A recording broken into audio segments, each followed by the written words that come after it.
Hello, thanks for joining me today. I'm Pat Speth, author of the Nickel Quilt books, and I love to use 5-inch squares in many of the quilts that I make, and I love scrappy quilts. And today's block, the block I'm going to show you today, this I call the cross block. It's used in the quilt behind me, my steamer trunk treasure quilt, and this block uses 5-inch squares as well as 2.5-inch strips. So let's go ahead and take a closer look at this quilt. This is my steamer trunk treasure quilt, and complete instructions for making this quilt in 3 different sizes are included in the pattern. The size shown here is the lap size. Ordering information will be at the end of this video. The 3 sizes are lap, twin, and queen. As you can see, in my quilt, I used 1800s reproduction fabrics, but this quilt would look great in so many other fabric combinations. For each block, you will need 4 rectangles measuring 2.5 inches by 5.5 inches, 2 5-inch squares, and 1 2.5-inch square of background fabric. Now I already have my 2.5-inch by 5.5-inch rectangles cut, my 2.5-inch center background square cut, and these are my 5-inch squares. All I have to do is cut them once on the diagonal. Line these up together. I'm going to go ahead and cut 2 at a time. Point to point. These are cut. Once these are cut, all the units are ready to assemble for this block. I've arranged all the pieces into rows, and I'm going to go ahead and sew this together like a 9 patch into 3 rows. This will be 1 row, the next row, and the last row. As you're listening to this video, you might be hearing rain in the background, maybe some thunder. It is storming here today, and it's going to storm all day long. I'm not going to let that stop me. You're just going to hear some of that background noise. And really, is there anything better to do on a stormy, rainy day than quilt? I don't think so. So let's continue on with this block. I have the pieces sewn into 3 rows, and I've done the pressing away from the rectangles in each of the rows. So out and in and out. That way these, when I join the rows together, these intersections are going to nestle really nice. Now when handling this block, be gentle with it, be careful with it. These outside edges are bias edges.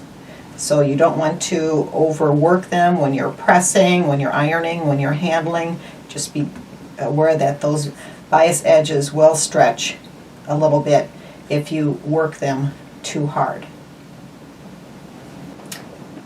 I've sewn the last seams, sewing the 3 rows together, and I have pressed away from the rectangles and towards the triangles in the block.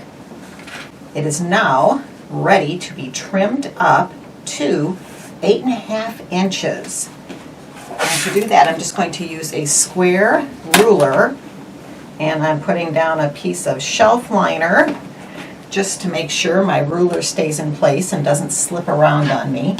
To square this up to 8.5 inches, no matter what size ruler you're using, whether I happen to have a 12.5-inch one, if you're using even the 8.5-inch square ruler, for your first trimming, I want to trim off 2 sides at a time. For your first trimming, line up the 4.25-inch mark of the ruler so that it, on both directions, so that it runs through the points on that center square, this way and this way, and that's looking pretty good. Okay, so I'm going to trim up,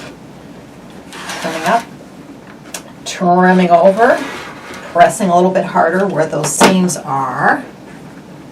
Scooch those pieces out of the way. Give the block a complete turn. Now for the second trimming, I'm going to be able to line up the edges of my block on the 8.5-inch lines over here, 8.5-inch lines on the bottom, looking again to make sure my 4 1/4 marks are running through that center square, and trim up and over.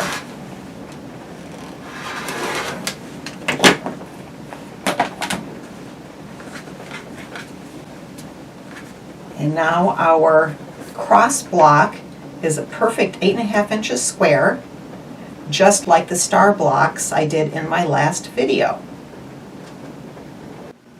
Another great block, and this was so fast and easy to make.